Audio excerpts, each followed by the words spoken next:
Hi friends, welcome to another video. Delhi excise policy കേസിൽ Delhi chief minister Aravind കെജ്രിവാളിനെ March 21 enforcement directorate arrest ചെയ്യുന്നത്. ഈ ഒരൊറ്റ അറസ്റ്റിലൂടെ ഇന്ത്യൻ പൊളിറ്റിക്കൽ ഹിസ്റ്ററിയിൽ തന്നെ ദി ഫസ്റ്റ് എന്ന് പറയാൻ കഴിയുന്ന 5 കാര്യങ്ങൾ സംഭവിച്ചിട്ടുണ്ട്. അതെന്തൊക്കെയാണെന്ന് നമുക്കൊന്ന് നോക്കാം. ജാർഖണ്ഡ് CM ആയിരുന്ന ഹേമന്ത് സോറനെ ജാനുവരി 21 ഒരു കറപ്ഷൻ കേസിൽ അറസ്റ്റ് ചെയ്തിരുന്നെങ്കിലും അതിന് മണിക്കൂറുകൾക്ക് മുമ്പ് അദ്ദേഹം റിസൈൻ ചെയ്തിരുന്നു. അതുകൊണ്ട് തന്നെ സിറ്റിംഗ് CM ആയിരിക്കെ അറസ്റ്റ് ചെയ്യപ്പെടുന്ന ആദ്യത്തെ വ്യക്തിയാണ് അരവിന്ദ് കെജ്രിവാൾ. ഫോർമർ തമിഴ്നാട് CM ആയിരുന്ന ജയലളിതയെ ഒരു ഡിസ്പ്രപ്പോർഷനേറ്റ് അസറ്റ്സ് കേസിൽ അറസ്റ്റ് ചെയ്തത് ബാംഗ്ലൂർ ഹൈക്കോടതിയുടെ വിധി വന്നതിന് തൊട്ടു പിന്നാലെയാണ്. ഡൽഹി എക്സൈസ് പോളിസി കേസിൽ അരവിന്ദ് കെജ്രിവാളിനെ അറസ്റ്റ് ചെയ്തിട്ടുണ്ടെങ്കിലും ED അദ്ദേഹത്തിനെതിരെ ഏതെങ്കിലും തരത്തിലുള്ള ഒരു തെളിവ് സബ്മിറ്റ് ചെയ്യുകയോ ഏതെങ്കിലും ഒരു കോടതി അദ്ദേഹത്തെ കൺവിക്ട് ചെയ്യുകയോ ചെയ്തിട്ടില്ല.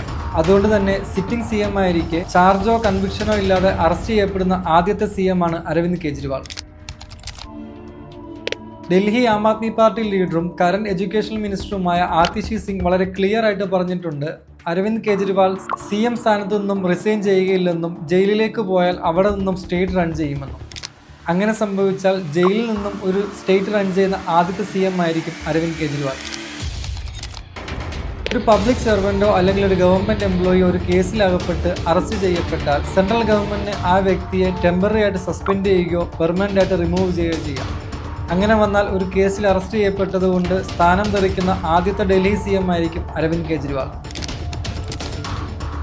ഡൽഹി CM അരവിന്ദ് കെജ്രിവാളിന് Z+ കാറ്റഗറി സുരക്ഷയാണുള്ളത്. സുപ്രീം കോടതി അരവിന്ദ് കെജ്രിവാളിന്റെ ബെയിൽ ആപ്ലിക്കേഷൻ റിജക്ട് ചെയ്താൽ മോസ്റ്റ് പ്രോബബ്ലി അദ്ദേഹം പോകാൻ പോകുന്നത് ഇന്ത്യയിലെ തന്നെ നൊട്ടോറിയസ് ജയിലായിട്ടുള്ള തിഹാർ ജയിലിലേക്കായിരിക്കും. അങ്ങനെ സംഭവിച്ചാൽ യാതൊരുവിധ സുരക്ഷയുമില്ലാതെ തിഹാർ ജയിലിൽ നിന്നും അദ്ദേഹം ഡൽഹി റൺ ചെയ്യും. ഇതിനെക്കുറിച്ചുള്ള നിങ്ങളുടെ ഒപ്പീനിയൻ നിങ്ങൾക്ക് കമൻറ്റ് ചെയ്യാം. സബ്സ്ക്രൈബ് ചെയ്യാൻ മറക്കണ്ട. Thanks for watching.